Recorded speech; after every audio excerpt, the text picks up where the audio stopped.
Mutirão gratuito em Orlando vai tirar dúvidas sobre aposentadoria lá no Brasil. Ilha de Marajó entra para a lista seleta de conservação de organização global. ONG brasileira de Miami realiza marcha de alerta para o tráfico humano. Eleições. Brasileira tem encontro com Donald Trump durante campanha na Pensilvânia e vídeo viraliza. E ator mineiro vai estrear em nova superprodução The Met Opera em New York. Com certeza a realização de um sonho.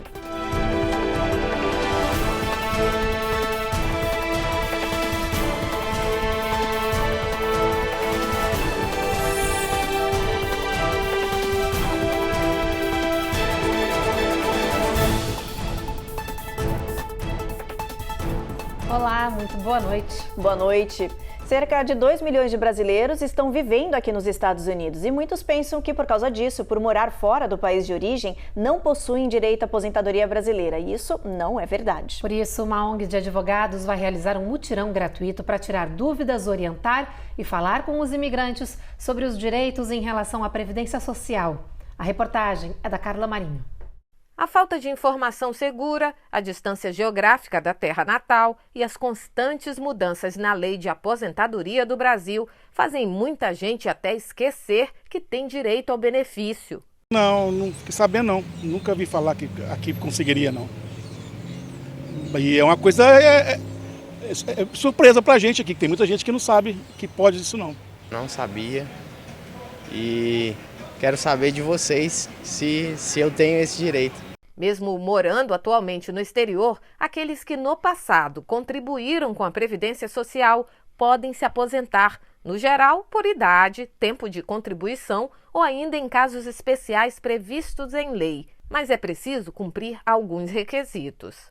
Agora, com a nova mudança, os homens precisam ter 65 anos e as mulheres 62 anos. Com o tempo mínimo de contribuição de 15 anos. Existe uma tabela, certo? Que ela é progressiva, que pode diminuir também. Por isso que é necessário o planejamento previdenciário. Nos Estados Unidos, já somos cerca de 2 milhões de brasileiros, uma das maiores comunidades entre imigrantes latino-americanos no país, segundo o Migration Policy Institute. Para os especialistas, o perfil deste imigrante mudou bastante nos últimos anos. No livro Brasileiros na América, o autor revela que a idade média é de 35,8 anos e 51% são mulheres. Em Orlando, uma organização sem fins lucrativos está convocando a comunidade para um mutirão de atendimento com advogados especializados na área de previdência social. A consulta vai ser gratuita e vai avaliar a situação daqueles que desejam requerer o benefício de aposentadoria lá no Brasil. Então, nos busque, nos chame, se inscreva, vá no site do Instituto, que é advogadospelomundo.org, e ali nós temos todo o prazer de esclarecer as dúvidas, esclarecer onde está o direito. Não pense nunca, o Brasil, não, o Brasil traz muita coisa boa e garante muita coisa boa para o seu povo. Faltando 15 dias para as eleições presidenciais norte-americanas, Kamala Harris e Donald Trump têm feito campanha nos estados decisivos. E neste final de semana, durante visita a uma rede de fast food na Pensilvânia, o candidato republicano acabou conversando com uma brasileira. Donald Trump vestiu o avental de um dos trabalhadores de fast food, serviu batatas fritas e entregou os pedidos na janela de atendimento do drive-thru. Foi numa dessas que o ex-presidente se deparou com uma brasileira.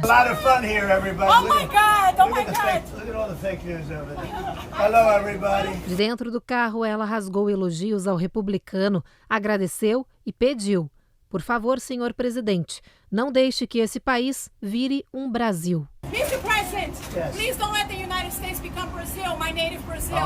We'll keep it good. Please. A mulher, identificada como Nayara, Trump responde que tornará os Estados Unidos melhores do que nunca. Thank you. Thank you. It's a pleasure, Mr. President. Yes. Thank you so much. Thank you over there. Após o encontro em uma rede social, a brasileira, que vive aqui nos Estados Unidos, disse que essa foi uma oportunidade incrível para ela, os filhos e a sobrinha que estavam no carro. Ela chamou Trump de um verdadeiro líder e uma lenda. A União Internacional para a Conservação da Natureza admitiu na chamada Lista Verde 12 novas localidades de 6 países, incluindo o Brasil. E com essas novas adições, a organização passa a ter 87 regiões que são reconhecidas pela prática de conservação da IUCN em 18 países. O Brasil entrou para a lista da organização internacional com a primeira localidade de proteção, a ilha de Marajó, na foz do rio Amazonas. A região apresenta algumas das florestas de manguezais mais altas do mundo, dunas de areia costeiras, vida selvagem diversificada, incluindo o caranguejo de mangue e os peixes-boi. A área abriga comunidades de pescadores e promove o uso tradicional e sustentável dos recursos da ilha. O reconhecimento da IUCN, União Internacional para a Conservação da Natureza, é importante. É como se fosse um selo de aprovação internacional de verificação e conservação. Isso atrai ecoturistas, destaca o impacto positivo entre pessoas e natureza e serve de exemplo para outros locais. Além do Brasil, entraram na lista também outras 11 regiões da Colômbia, China, França, Arábia Saudita e Zâmbia. A seguir, a gente mostra a participação de brasileiros na marcha de alerta para o tráfico humano que aconteceu em Miami. E a gente mostra também a nova caravana de imigrantes que se formou no México e seguiu rumo à fronteira dos Estados Unidos.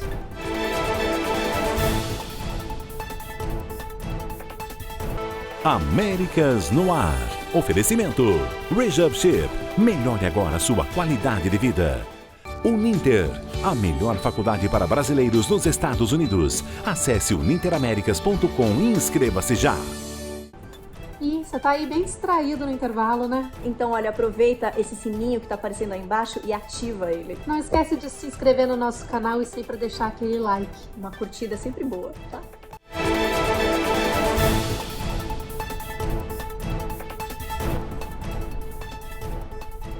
Cerca de 200 pessoas participaram da marcha contra o tráfico humano que aconteceu neste final de semana em Miami Beach, no estado da Flórida. Todo ano, essa passeata acontece de forma simultânea em mais de 50 países. A luta é para conscientizar as pessoas sobre um crime crescente no mundo. Os detalhes com a repórter Cone Rocha.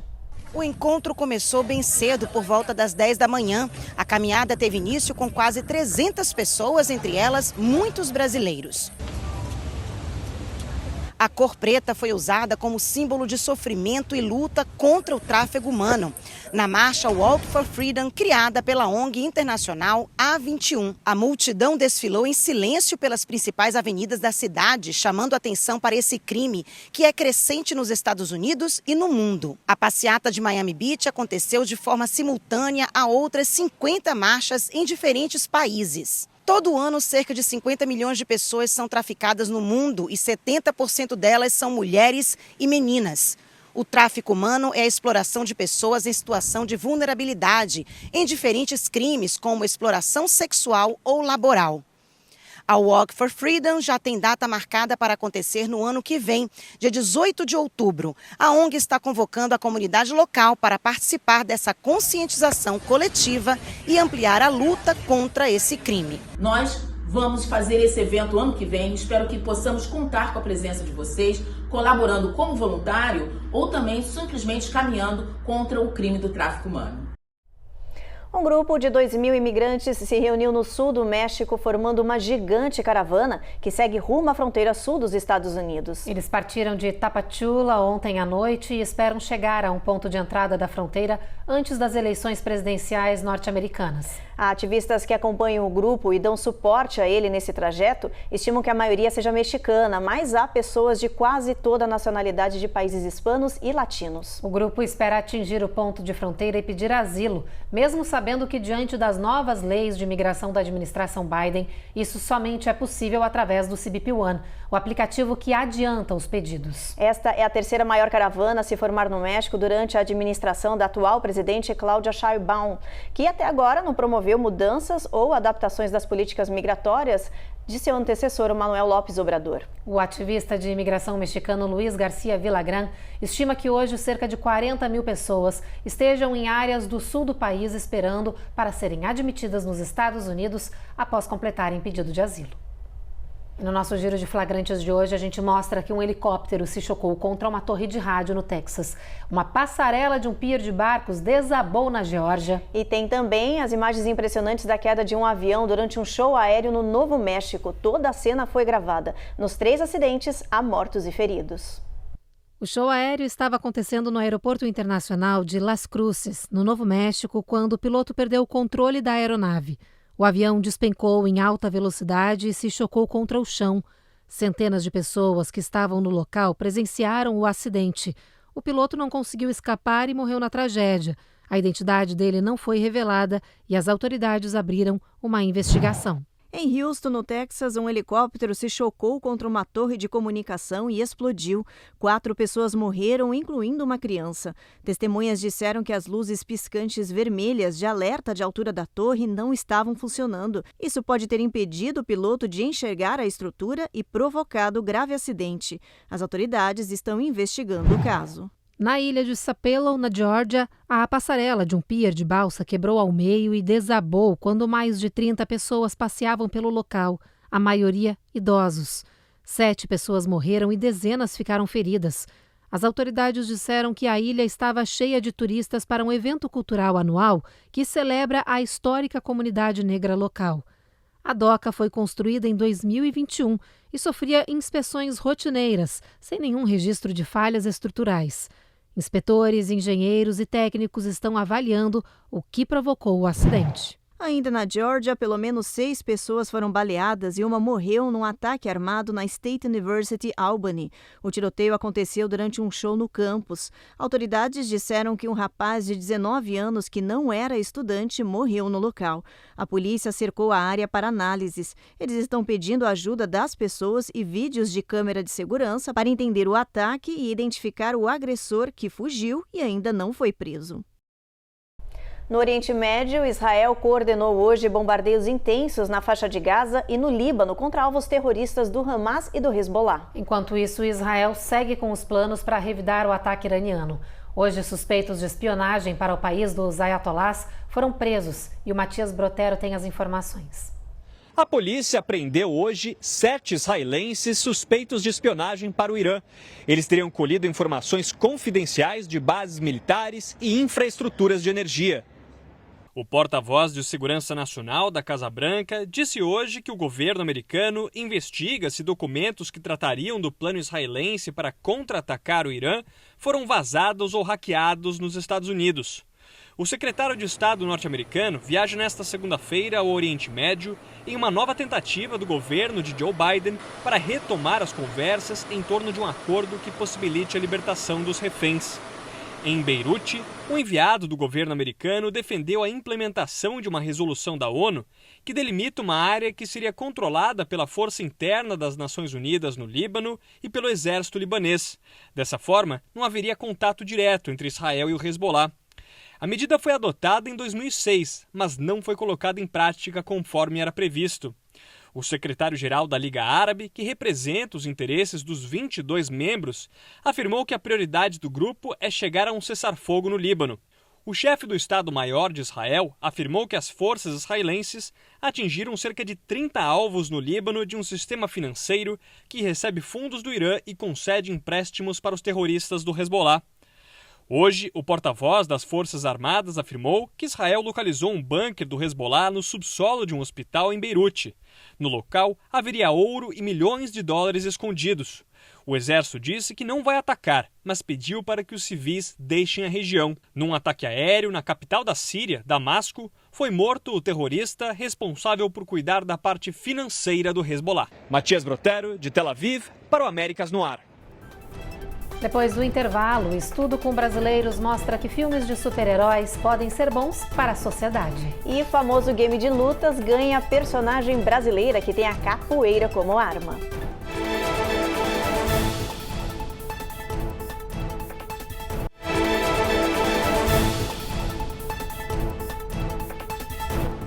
Um estudo feito com brasileiros apontou qual a principal razão pela qual os filmes de super-heróis são tão amados. A conclusão é que eles podem realmente ser bons para a sociedade, porque de certa forma esses heróis também acabam salvando o mundo real. Olha só.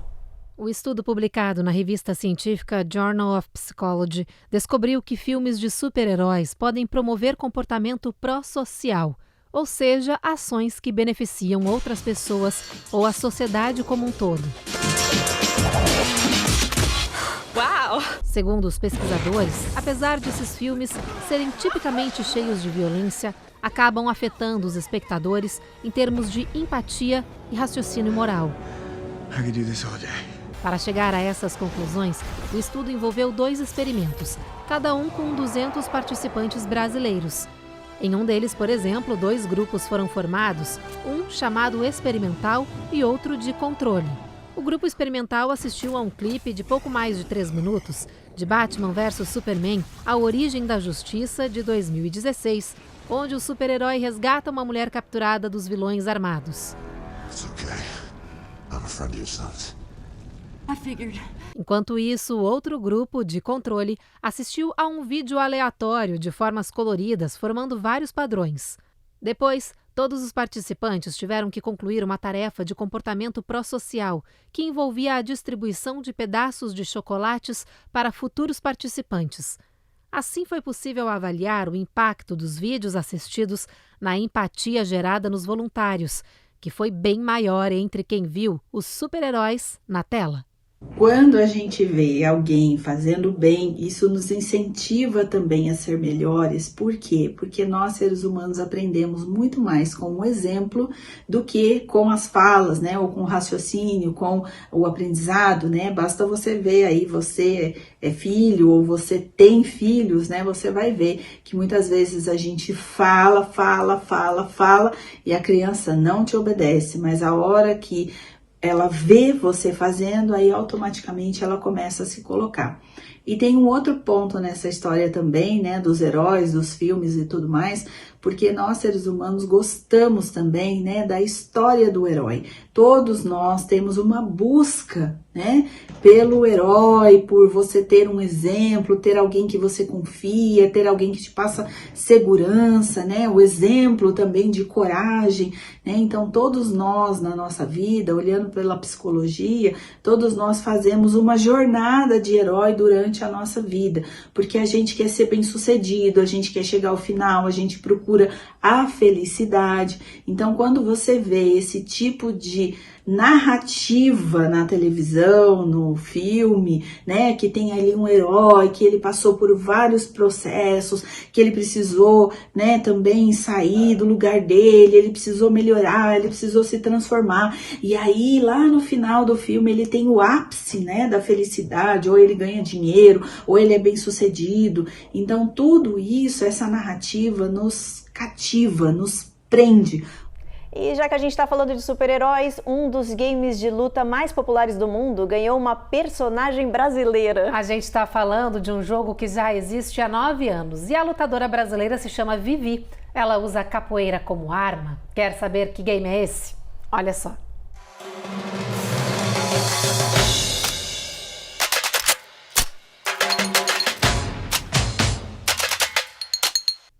A Vivi foi desenhada e inspirada totalmente na cultura brasileira. Ela entrou para as chamadas lendas, personagens com estilos diferentes de luta, e a arma dela é a capoeira. Vivi foi desenvolvida depois de um cuidadoso processo de pesquisa. A empresa americana responsável pelo Brawlhalla disse que a personagem é uma resposta ao sucesso do jogo no Brasil.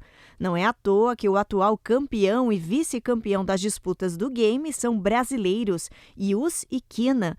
O próximo campeonato mundial de Brawlhalla vai acontecer em novembro, nos dias 15, 16 e 17 em Atlanta, na Geórgia. E o Brasil é apontado como favorito para vencer. A capoeirista Vivi vai estar lá disponível para lutar.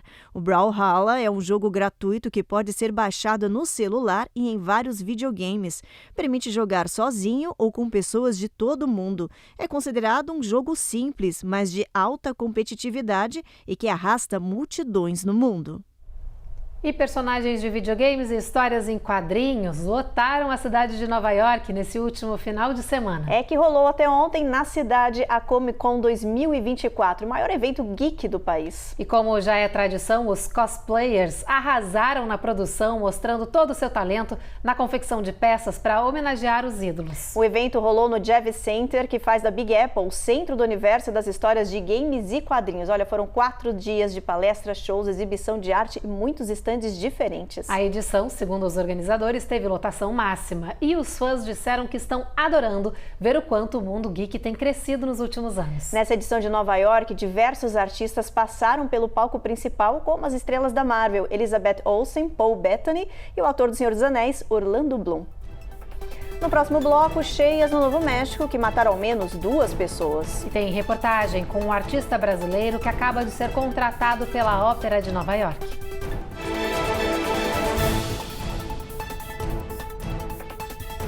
Américas no ar. Oferecimento Rejab Ship. Melhore agora sua qualidade de vida. Uninter, a melhor faculdade para brasileiros nos Estados Unidos. Acesse uninteraméricas.com e inscreva-se já.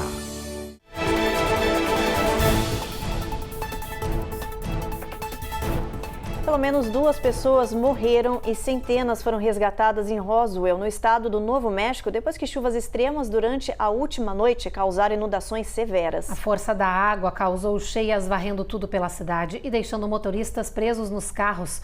Olha só as imagens. Segundo a Guarda Nacional do Novo México, foram resgatadas pelo menos 290 pessoas, incluindo 38 que foram levadas para os hospitais em estado de saúde delicado.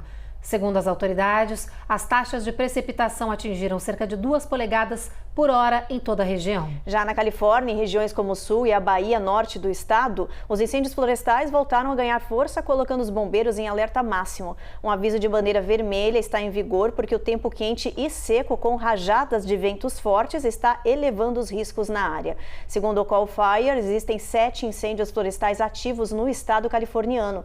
As autoridades chamam a atenção das comunidades locais para a má qualidade do ar. Várias cidades estão em alerta por causa de uma névoa de poeira proveniente da fumaça tóxica e os ventos têm levado essa poeira para áreas onde nem tem queimadas, então é preciso cuidado extra. Vamos aproveitar e dar uma olhadinha no nosso mapa, ver como é que vai estar o clima amanhã em boa parte do país. Vamos lá? A gente começa por Boston, tempo encoberto, mínima de 53, máxima de 70. Nova York, sol entre nuvens também. Norfolk e Charlotte, a gente já tem sol brilhando forte nessa região, mas em Atlanta volta a ter tempo encoberto. Na Flórida, sol entre nuvens em toda a região. Miami, a gente tem chuva com mínima de 76, máxima de 85. New Orleans permanece esse tempo encoberto, a mesma coisa em Houston com máxima de 88, Evelyn. Em Brownsville e em San Antônio, tem tempo dividido. Sol abrindo espaço para as nuvens, mesma coisa em El Paso, onde a máxima não passa de 87.